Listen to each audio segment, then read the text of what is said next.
We are on the Fishing Guide podcast. That was the shortest intro music ever. Should we take 2 on that? No, this is. Guess who is in the house? I just started rocking. I was getting into the house spirit, and you killed the jams. Is it still there? No, it's not. I turned it off. Look at that. He's trying to run the soundboard. Yeah. That's the reason why it's my show. Yeah, I know. Not your show. Yeah. But anyway, the great thing about this is Crappie Kirby is here in the house, Brad. Our house. And the reason why we love it, Beaver Lake right behind us. We're going to go out on Beaver Lake. We're gonna troll some PICO crankbaits. We're going to use B&M, Sam Super Salty rods. Maybe some crappie magnets, we trailer might even baits. sneak in a little like power trolling rig type thing in there. And so we're pretty excited about it. But first, we got to do this podcast because there's so much to talk about. First of all, and it's hot out there. We want the sun to go down a little bit. I mean, this is a beautiful spread you have here, Brad. I am so jealous. All right, this is you're living the good life here. We are living the good life, and what can I say? It's all about fishing. Yes, and the whole life's about fishing, and it just revolves around it, and it works out good that I can go fishing every day. People are like, you fish every day? I'm like, I can just walk to the water. Yeah. When the water's real high, I can cast to the water. You can see your boat ramp. I love it. That's right. Fly the drone over there, see if anyone's If you have neighbors that pass away, call me. All right. That one over we'll there. We'll come down here and be like the dynamic duo. Sound good? That one over there is never moving. He says, I move next to a guide. It's the ultimate like neighbor right there. Oh, yeah, because you're giving him the fishing updates, right? That's right. Yeah. That's right. So let's talk about, you just came from a catfish thing. So it's not all just with you about crappie. You mixed in a little catfish. Well, I gotta correct you. It is all about crappie for me. I felt like I was on a different planet around these catfishing guy. I mean, they usually use crappie heads for bait sometimes. You know what I mean? And they're reeling in these 50, 60, 70-pound catfish at the Mississippi River Monster Tournament, where they gave away like over $150,000. Was Sea Ark a big sponsor of that? Is oh that my what the gosh! Deal was? Every other boat was a Sea Ark. No, actually, not like literally 80% of the boats were Sea Ark. Yeah, so I guess Sea Ark is big in the catfish game. I know. I kind of dropped that in there so I could lead it to the next statement is about your boat. Now, yes. Because your boat is not like a normal boat. It is. It's like a. If the DJ got hooked on fishing, what would his boat look like? Yeah. Bingo. Got it. Yeah.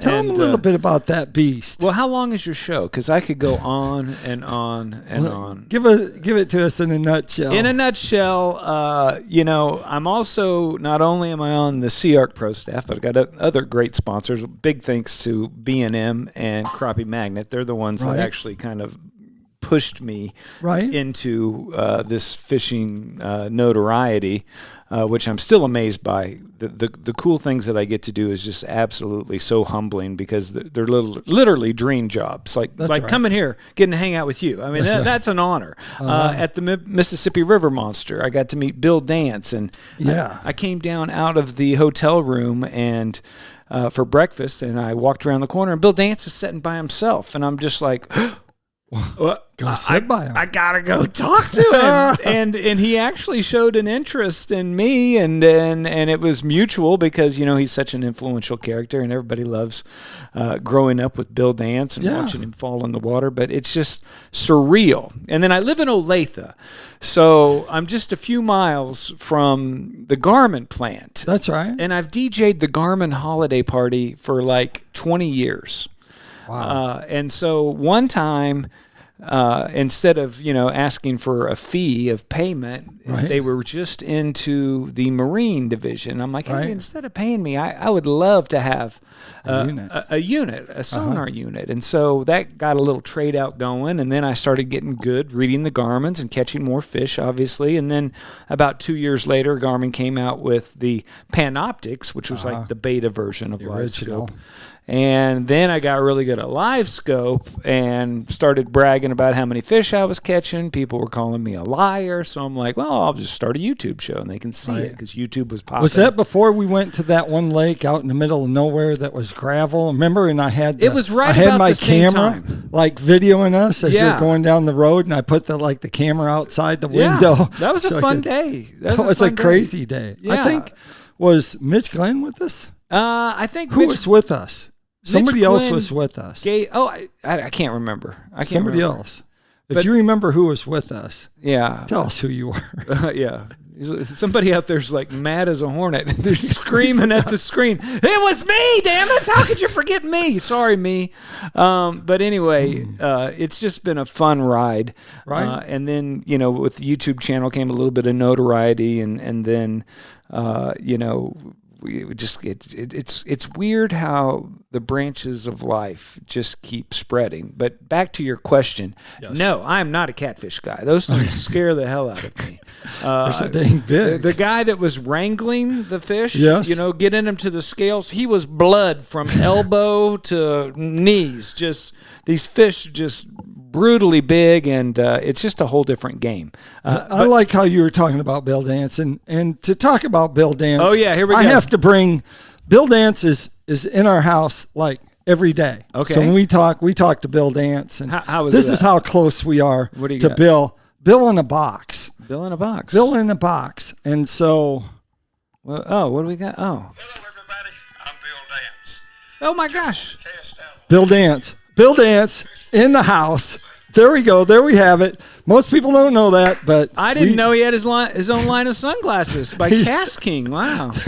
There you go. Bill Dance is in the house. And then it goes to the next thing. If you're ever in this house, you have to wear the big hat. The big hat? The big hat. Well, so I already feel like I'm in a spaceship. What kind of Okay, here we go. Got to put the big hat on. Lord have Come mercy. on, dude.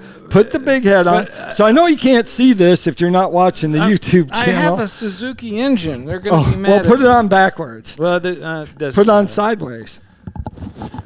Okay, this is just getting sick. There we go. Right there. Are you sure? I don't even know if it's actually getting your full head on that, but go boldly, my friend. I have such a big head. Go boldly. I can't do this. Look at this. Look at this.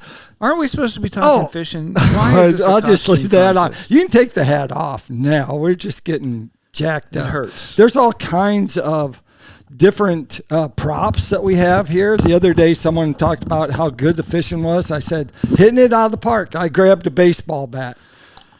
And then I grabbed a ball. I had a football. I mean, we had sports. Sports are all over here. Yeah, you got a bunch of grandkids, you were telling me. Yes, absolutely. And some of them, they are good fishermen. Really? Yes, they look like really they're very good. athletic. I see footballs, basketballs, they are kickballs, and baseball bats. Yeah. So yeah. What are their ages? They're all the way from 10, 6, 6, and 2. So the ones, I got 2 of them that take their own fish off the hook. Yeah. And Bristow all the time have teased. Actually, all of the grandkids are always on one show. It's the first of the year. They're on the very first show of every year. Nice. So every year they get a little taller. Yeah. And every year they get they tell you how to do planer board, how to hook a planer board up. Oh, cool. Like a church planer board. Yeah. They'll tell them, this is how you hook up the planer board. Right. This is how I pick out which crankbait I like and what the colors are. They'll tell you the colors of the crankbaits. Yeah. And I mean, they know the whole deal. Yeah. And so they're I don't know if they'll like fishing as much as sports, but at least one thing they will like. I know that they'll go fishing whenever they can, which is good. And I know you're a humble guy, but you can say it. We'll edit it out. But you're the most popular grandpa, right? With all this. I am with my grandkids. Sorry, other grandparents. This is hard to beat. I mean, this is. It's hard to beat. Water's right there. Yeah. And so we go down there and we caught some bluegills last night. Yeah. He takes them off himself, puts the bait on, don't have to do anything. Yeah. Just walk down there. I got my phone. I'm just recording this stuff so I can use it for later. Yeah, a little B-roll with the grandkids. B-roll, oh, heck, we use it all the time on PICO lures because they have a complete line of tackle. Right. So they have Vanguard tackle, which is like hooks and bobbers and sinkers. And so we use those like on the Bobby Garland. No, we actually use those on the B&M Blue Diamond series, when they always use the egg weight up above it and the bobber stops. So they have the weights, they have the bobber stops, and they have the jig head. So you can use those all. If you want a smaller jig head, of course, you go with Crappie Magnet, get that tungsten head, new tungsten head. Oh, yeah, those are good. Those are good. And I noticed your truck was sitting like this. As it was coming into the driveway, I figured you put all the tungsten weights on one side. Oh, yeah, no, that's just, I've been eating real good down in Mississippi. But hey, we were talking about PICO Lures. You've been on their pro staff a long time. Mitch Glenn, I've met him. What a giving individual to the fishing world. I noticed that you and him were down at the crappie compound just whacking the heck out of some Sardis and Enid crappie. We did something called we called it turbo trolling. Okay. Which is a technique which is where instead of the fish start in the summertime on crankbaits, usually start out like 1.7. People start 1.6, 1.7, 1.8, 0.8 is the speed. And so usually by the end of the summer, we're going 2.2. Okay. So we've actually increased, and you start seeing this is a good key. This is like if you knew how fast to go. Write this down. Is when you start seeing people like in pontoons, they go by the house and they're like dragging a crappie. They've been dragging a crappie for 1/8 of a mile. Oh yeah, yeah. And you're like pointing to the back of their boat, and they think they're waving to you or something. Yeah. And they're like, oh yeah, and they're waving back, and you're like, no, like crappie, you're dragging it. And then so they're dragging it. And so they'll hit it fast. And so they hit it fast, and that's it. Bam, that's a key. Yeah. All of a sudden, you have to turn. If you're trolling and you start turning and making those turns with planer boards, and you have to make wider swings, the outside ones get bit, fast. The inside ones don't get bit. Bam, another cue. That's a good little mental note. Am I right? Yep. Yeah. So go faster or go slower, depending on what side when you turn gets the hit. Yep, when you start getting a bite. I'm going to write that down. You can just go in the boat. Okay, we'll figure it out. We'll do a snippet or two. Another sponsor that you've been with for a long time now. I know the church planer boards have kind of risen to a whole new level in the crappie game with some of the Crappie Cartel's postings and everybody down at the crappie compound in Mississippi now, and planer boarding real big in Dale Hollow as well. Right. But you've been on the church planer board pro staff many moons prior to this new explosion in the crappie world, correct? Yeah, they had like kind of a national staff that that they had. I don't know how, like if it was real big, because the internet wasn't that big back then. Okay. But we started using them when we were striper fishing. Nice. And then we applied the striper technique of instead of live bait and dragging them behind those and the bigger boards, that was back in the early 90s. We had been trolling with planer boards for crappie forever and ever. So when Scartus won his crappie tournament over... planer board. When he won that, it was like, well, we've been doing that for like years and years. Yeah. And so very big in the walleye world too. Yeah, in the walleye world. And so we just took that and applied it, that's years and years ago. And so what happened is they did get a new owner. And when they got the new owner, Jason come in, and then we started talking with Jim. And so, they have a fancy page for people that are on their national pro staff, but it doesn't mean much. All it is fishing. It's just fishing, but it's also like products that work. Yeah. And so the whole deal about some of these things are, when I talk about the great thing is they work. Yeah. Like your boat, you don't have to worry about it. It works. Yeah. You know it works. I forgot to answer the question.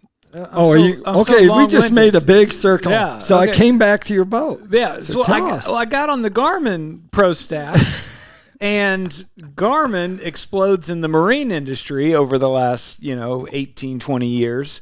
And now they're into the audio system of marine, and they have sound systems and wakeboard speakers and subwoofers and LED lighting that goes to the beat of the music. And so I needed a couple of things installed that were above my pay grade. So I actually took my boat, since I'm on the national pro staff of Garmin. See, I can hang with you a little bit. There you go. I mean, I don't know if I'm on the national pro staff, but they treat me. Garmin treats me very, very well.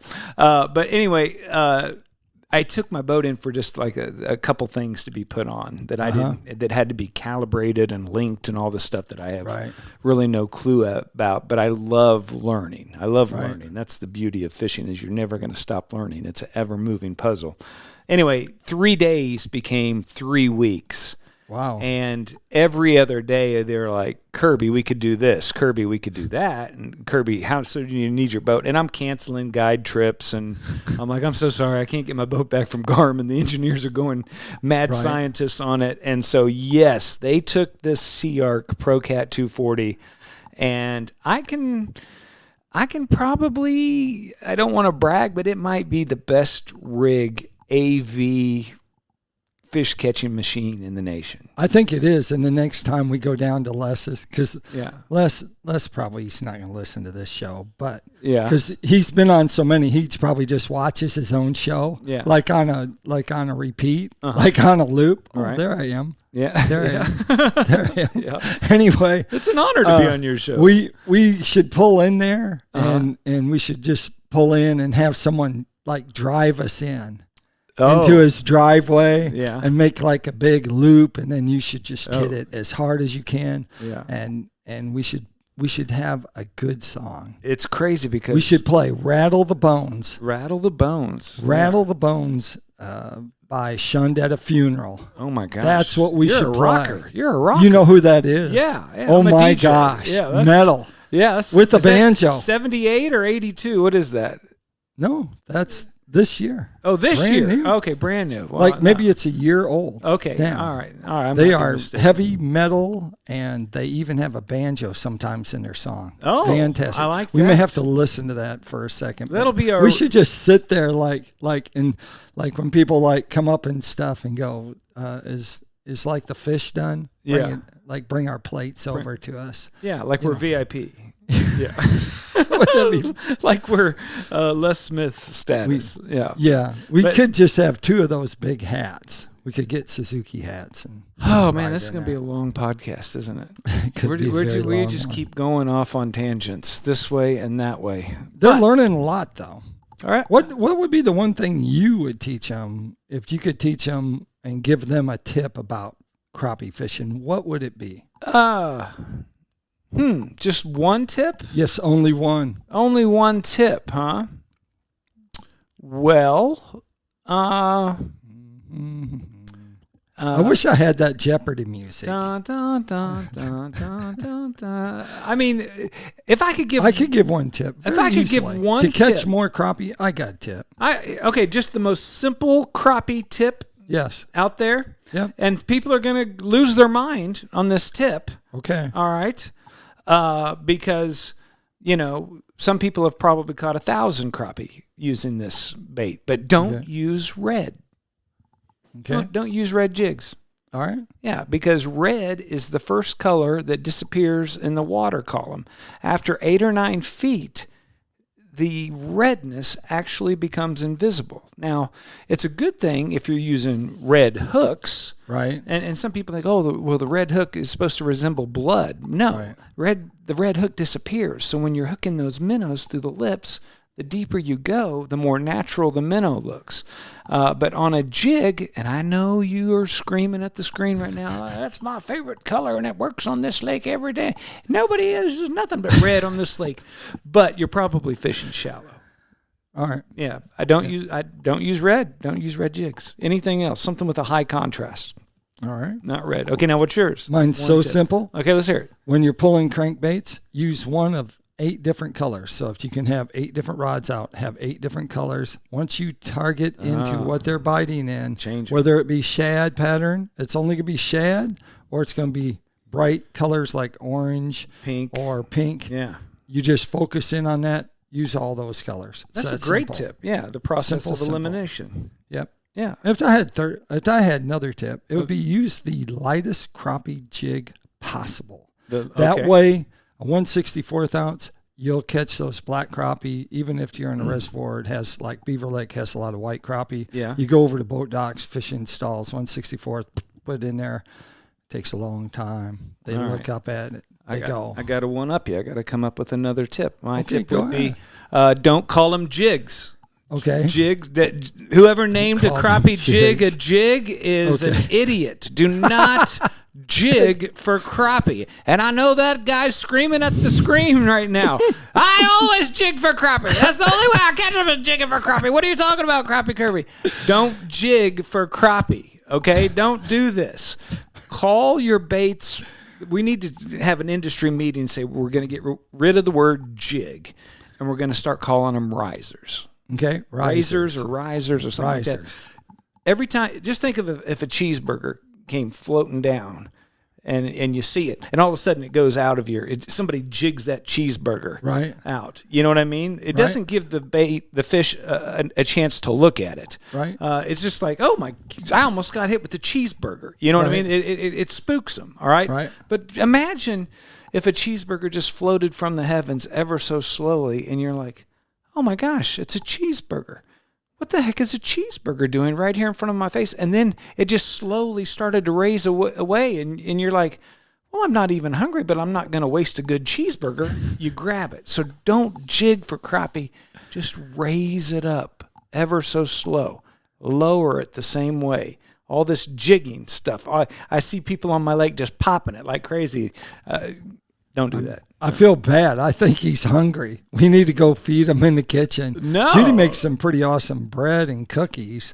Okay, no, I'm not hungry. I had some Torchy's tacos on the There dinner. you go. This area, let's talk about Arkansas. Northwest Arkansas? Beautiful, man. Because that's different. And Northwest Arkansas is different than L.A. Yeah. Which is lower Arkansas. Okay. There's Northwest Arkansas, and then there's L.A. Yeah. Which is lower Arkansas. There's two different things. It's more farming communities, stuff like that, once you get away from Northwest Arkansas. Okay. Northwest Arkansas, actually, we're out fishing today, and someone who has her net worth is $200 billion. Oh, yeah.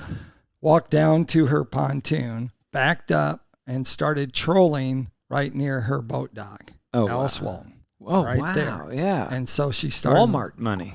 Yeah, Walmart money. Yeah. Everybody's money. Not Walmart's money. It's everyone's money. But anyway, so there's a lot of different companies and stuff that are close to this. The trucking industry is very popular. J.B. Hunt, Willie Shaw, even all those that's how it actually, Walmart wouldn't have made it without the trucking industry being strong enough because they didn't have distribution centers at that point when they first started. I'm always wowed at how beautiful the area is. 24/7. Ozarks. Yeah. I mean, I come down here to do a big event for Mercy Hospital nearly every year. And even in December, it's like absolutely gorgeous here. It hardly ever snows down here. The fishing gets better, like when it in gets the colder months. Yeah, the colder months is the best time to come down here and go fishing, and so that's what we do. What else do you know? You know anything good?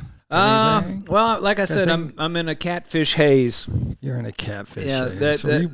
That Mississippi hospitality down there in Vicksburg. You ever been to Vicksburg? Yeah, I've been to Vicksburg. Yeah, it's hospitality, and the food is absolutely amazing. And these cat fishermen, they're definitely cut from a different cloth.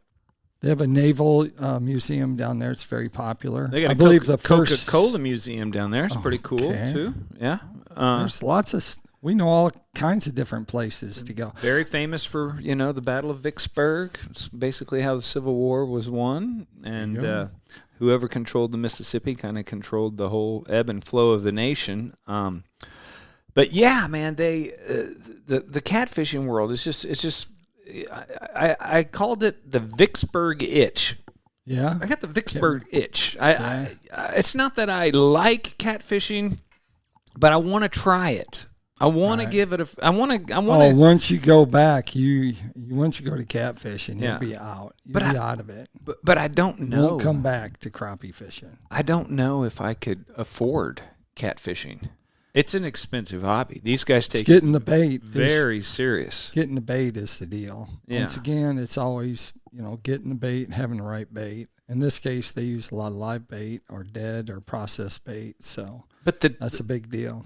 The tournament scene is so much different than anything I've ever experienced. I mean, I've done a lot of crappie tournaments, and I have a lot of fun at it. But this was like a rock show. Yeah. The entire town showed up to the Vicksburg Convention Centers, and there was lights and lasers and fog and haze and pyrotechnics. I mean, you really had to stay on your toes when you're on the stage. And luckily, I got to be on the stage and co-host it and DJ and play the hype-up music while these guys are walking up. And it was a lot of fun. It was exciting.